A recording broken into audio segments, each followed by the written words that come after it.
굿모닝 큐티 가족 여러분, 오늘 함께 이야기하고 싶은 토픽 튜즈데이는 하나님이 창조한 이 세상이 기후의 재난 앞에 탄식하고 있다는 것을 말씀드리고 싶습니다. 아시다시피 많은 사람들이 안타깝게 모로코 지진으로 3천여 명 이상, 또 리비아의 대홍수로 10,000명이 넘는 사상자가 발생하고 매일같이 늘어나고 있는 소식을 접하고 있습니다.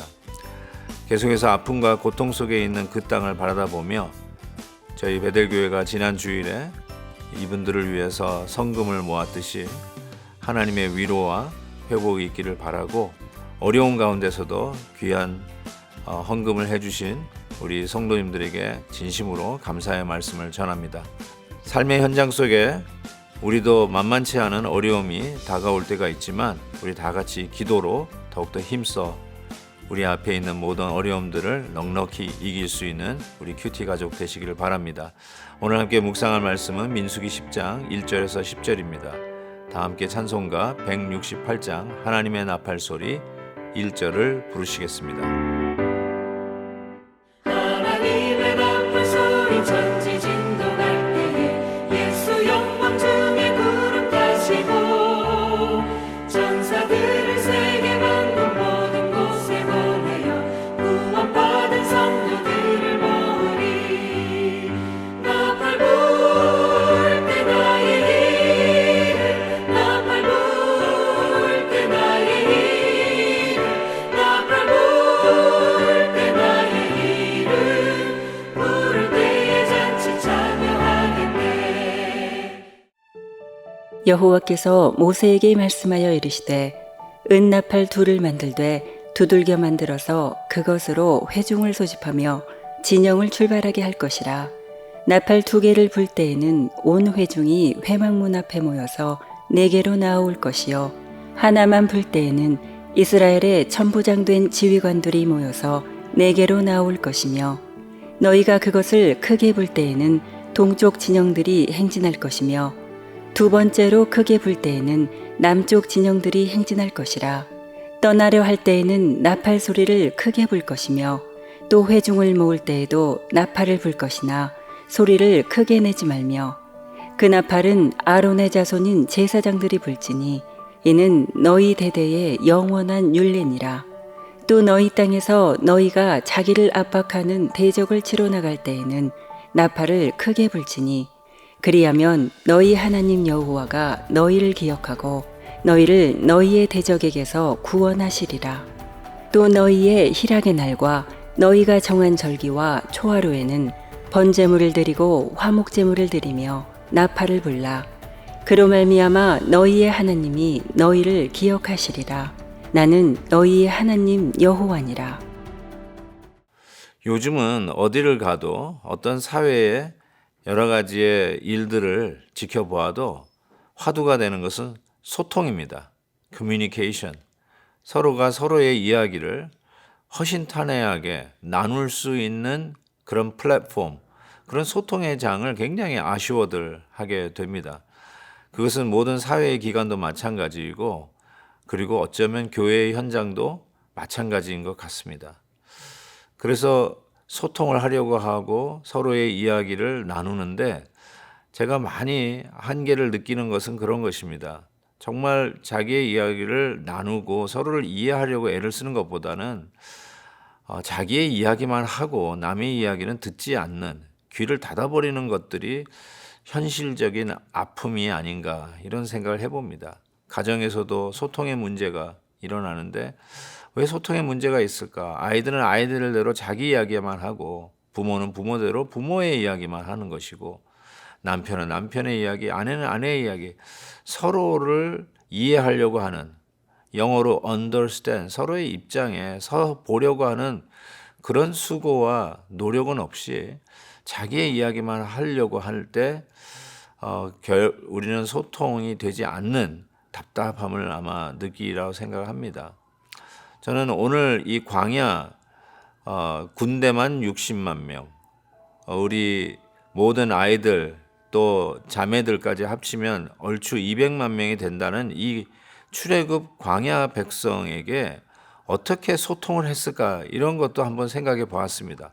얼마나 요즘같이 인터넷이 있는 것도 아니고 전화기가 있는 것도 아니고 어떻게 소통을 했을까라는 생각을 해보는데, 오늘 말씀에 그 한 장면이 힌트를 주는 장면이 등장합니다. 한번 1절을 보시면, 여호와께서 모세에게 말씀하여 이르시되 은나팔 둘을 만들되 두들겨 만들어서 그것으로 회중을 소집하며 진영을 출발하게 할 것이라 라고 이야기합니다. 은나팔 2개를 만들어서 그 나팔을 불면서 그것으로 그 수많은 백성들과 소통을 했다는 것입니다. 다 모여라, 이제 떠나자, 이런 소통을 이 나팔 부는 이 일로 소통을 했다는 것이죠. 그러면서 3절에는 좀 더 구체적인 얘기도 나옵니다. 나팔 2개를 불 때 온 회중이 회막문 앞에 모여서 내게로 나올 것이요. 온 회중을 회막문 앞에 모일 때 나팔 2개를 붑니다. 4절에 보니까 하나만 불 때에는 이스라엘의 천부장된 지휘관들이 모여서 내게로 나올 것이다. 소위 리더들을 모을 때는 한 번만 불어서 다 소집을 하라라고 이야기를 하는 것이죠. 은나팔 2개를 두들겨서 만들었다는 것도 한번 우리가 깊이 생각해 볼 본문이라고 생각합니다. 저는 이 본문을 묵상하면서 떠오른 본문이 신명기 27장 6절인데요. 여호와의 제단을 만들 때 하나님께 주셨던 그런 인스트럭션, 그런 말씀이 있는데, 너는 다듬지 않은 돌로 여호와의 제단을 쌓고 그 위에 내 하나님 여호와께 번제를 드리라고 그랬습니다. 제가 그 말씀을 묵상하면서 왜 하나님 앞에 제물을 드리는 제단을 예쁘게 잘 공을 들여서 만들지 않고 왜 다듬지 않은 돌로 제단을 만들게 했을까, 이런 생각을 좀 했거든요. 거기에 나름대로의 교훈이 있는 거 나중에 기회가 되면 다루겠지만, 오늘도 이 소집을 위한 이 은나팔을 부는데 그것이 정교하게 만든 나팔이라기보다는 두들겨 만든 은나팔이다, 이 말이 그렇게 마음에 와닿습니다. 큐티인에서도 이 부분에서 아주 좋은 통찰력으로 은혜를 나누는데요. 이것은 이 나팔이 어쩌면 하나님의 말씀을 전하는 자들 아니겠어요? 요즘 시대의 나팔은 강단에서 하나님의 말씀이 이러하다라고 전하는 나팔수, 그게 요즘의 설교자라고 할 수 있겠죠. 근데 그 설교자를 두들겨 만든 은이다. 즉 고난 속에서 말씀으로 두들겨 맞아 훈련된 바로 그 설교자를 통해서 하나님의 말씀이 선포되어지고, 백성들은, 회중들은 그 말씀을 듣고 일사불란하게 모여라 하면 모이고, 출발하라 하면 출발하고, 전쟁을 향하여 돌격하면 돌격하고, 하나님의 말씀에 대한 소통을 고난 가운데 두들겨 맞으며 말씀을 전하는 설교자를 통해서 백성들은 하나님의 뜻을 이해하고 그리고 배우고 그리고 그 말씀에 순종하게 되어 있다는 것이죠.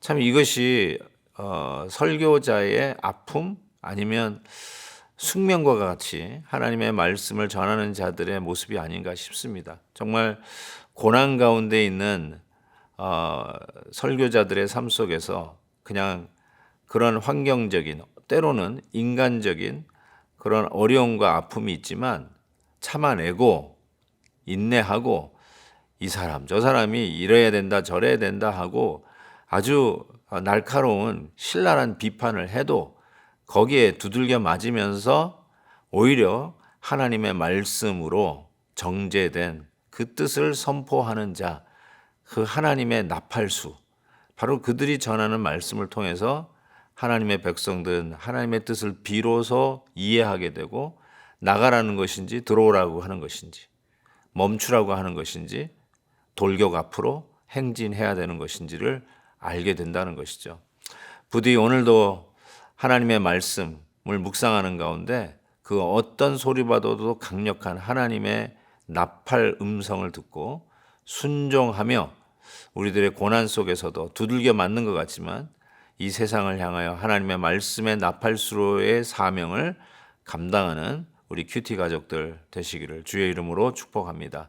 하나님 아버지, 소통이 안 된다는 이 세상에 우리가 소통을 해야 할 소통의 근거는 하나님의 말씀에 순종하는 것임을 다시 한번 깨닫습니다. 하나님 아버지, 오늘도 말씀이 그 어떤 나팔 소리보다도 우렁차게 우리에게 들려옵니다. 말씀을 듣는 귀를 열어 주옵소서. 이 귀한 말씀을 전하는 이 시대의 나팔수들에게 귀를 기울이며 아멘하고 순종할 때 비로소 하나님의 뜻이 우리 안에 소통되어지는 것을 깨닫고 순종하며 나아가는 우리 모두가 되게 해 주옵소서. 예수 그리스도의 이름으로 기도하옵나이다. 아멘. 내일 또 뵙겠습니다.